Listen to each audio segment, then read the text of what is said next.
Evet sandım onlar günler kazanıcının gözyanı kul bazarı var tızlar oturup oturup koydu. Ana şunda o şehirden bir mellesevdeki Türkmen'in kul bazardan tüy alaman. Tobi çabalaman kul alaman şulaha gapirdim şöyle ben de kul bazarı ağırladım. Ana şunda yukarısı iki kul çormundan bir kul böçe oturdu. Bu kullar kimlik hemmesi bedenine satılır mı ekrep satılır mı dedi. Ana şunda Ahmet Sadar hemmesi bedenine bezede satılır dedi. Gel. Babası kuladım dedi. On dedim onun istigatı dedi 18 kullandım yani bir tez alıp gittiydi. Ana şunda Mədəsəvdəgən Nurxanın qarasa köp cəvri kölməgən bətçə Cəsədinə xanzada təzin qılbala Ne səbəbdən qıl bazarda satılındır Mədəsəvdəgən Nurxan qarab bir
Mədəsəvdəgən Nurxanın gəb geçənmə şunun da şunun maqlasından şundan sonra Zənənə də şurada olsun aytardı.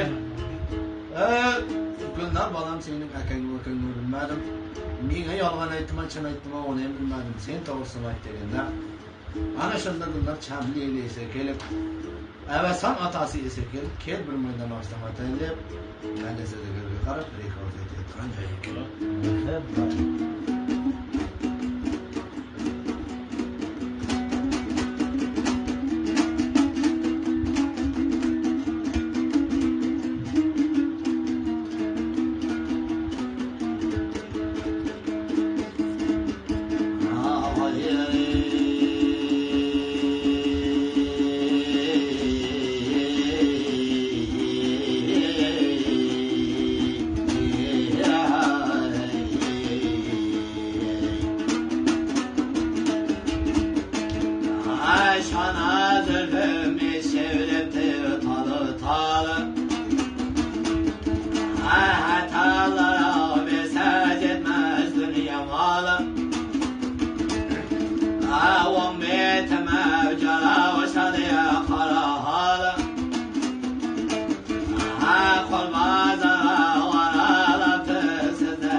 vermeymen cüreteyen yolumlu söyleteyim baba sizi götelimde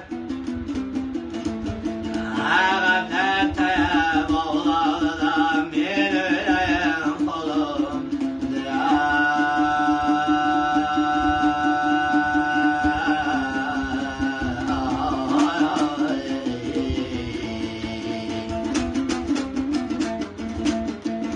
çember dili oyna bezgen elimdi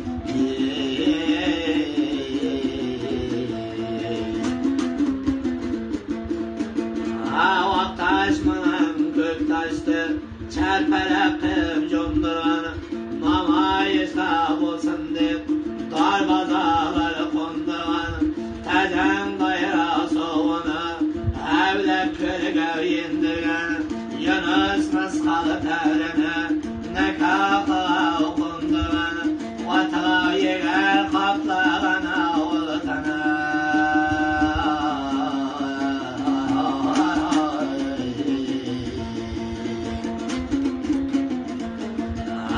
Vatanı değil çemberi yerde gül oğlu sultana